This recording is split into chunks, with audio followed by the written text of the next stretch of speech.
Good morning, good evening, good afternoon. As you can see, there is a new background, and that's because I wanted it to fit the very hot weather outside right now in Europe. Anyways, without further ado, let's dive into the video, which is gonna be about the MiCA regulations, what it is, what it does, and what it means for you. There is a date a lot of European crypto users are about to run into, whether they're ready or not, July 1st, 2026.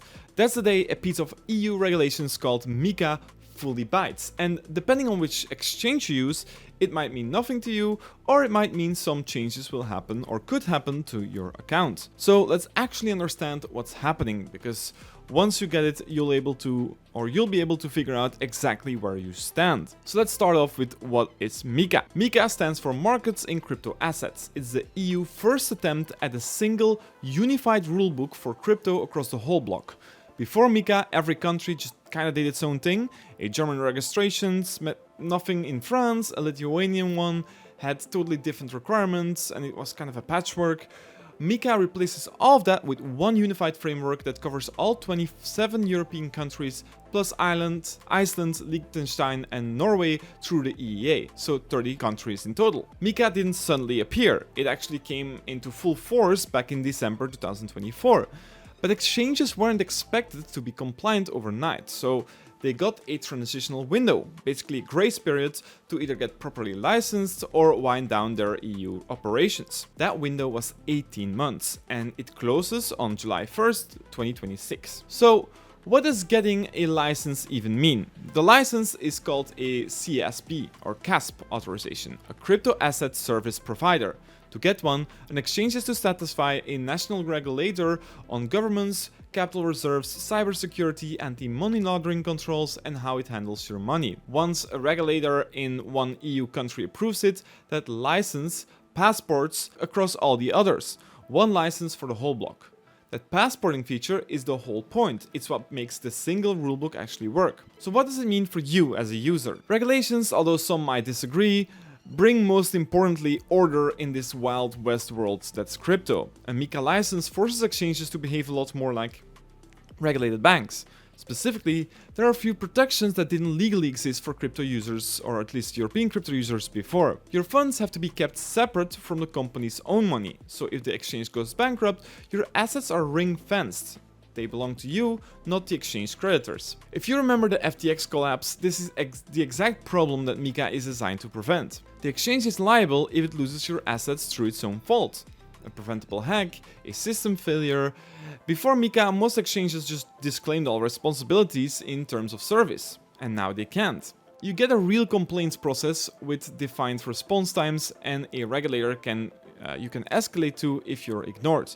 And market manipulation, wash trading, spoofing, pump and dumps, is explicitly banned on licensed platforms. It doesn't make prices stop moving, but it means the price you see is supposed to reflect real activity and not someone gaming the book. So that's the upside. The flip side is what happens on July 1st to platforms that didn't get licensed. After that date, there's no more grace period and no more extensions. ESMA, the EU market regulator, has been explicit about that. Any exchange still serving EU users without a full license is breaking EU law and has to stop, no exceptions. And the scale is significant. Of the 1,200 plus firms that held the old national registrations, only somewhere around 200 have actually completed full MiCA licensing. So a lot of platforms are facing a hard choice, either shut down their EU operations, block European users, or push people to move their funds, sometimes with very little notice. There's also a more subtler trap worth knowing about. Some big global exchanges got a license for one specific European subsidiary, but still route European users through their unlicensed global app. So the brand technically has a license somewhere, while the entity actually serving you doesn't.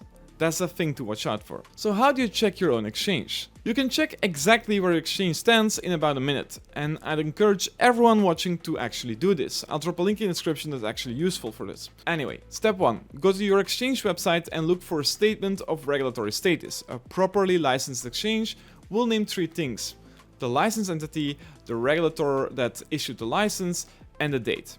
If they can't name all 3 specifically, that would be a red flag. Step 2. You can verify it independently. ESMA publishes a public register of every licensed CASP, And each national register or regulator has one too. Search the entity name there. If it's on the register, it's real. If it's not, it doesn't matter what the marketing says. That's it.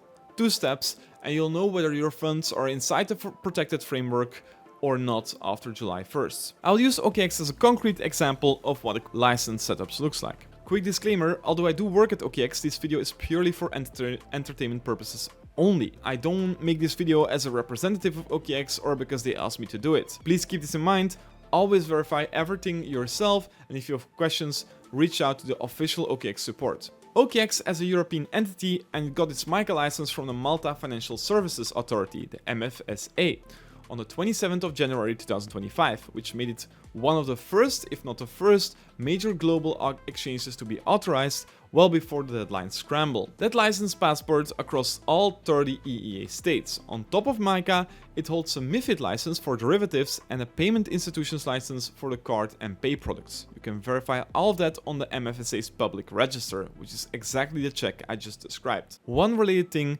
MiCA changed is the stablecoins. The rule sets strict reserve and transparency requirements, and USDT doesn't currently meet them. You can still use other current or other stablecoins like USDC. So compliant European exchanges, OKX included, have already delisted USDT for European users. If you're holding USDT in Europe, it's worth knowing regardless of which platform you're on. So that's July 1st. The headline is very simple. MiCA is, on balance, a good thing for users. It brings real enforceable protections that didn't exist before. But it also means some platforms are about to disappear from the European market, and if you're on one of them, the time to find out is now, not after your withdrawals get frozen, so please keep that in mind. So do check on whatever exchange you use. If it's licensed, you can ignore this whole deadline. If it's not, you still got time to move somewhere that is. If this information helped, please subscribe. I dig into this stuff regularly.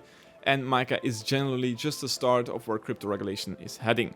Thank you so much for watching, and I'll see you in the next one.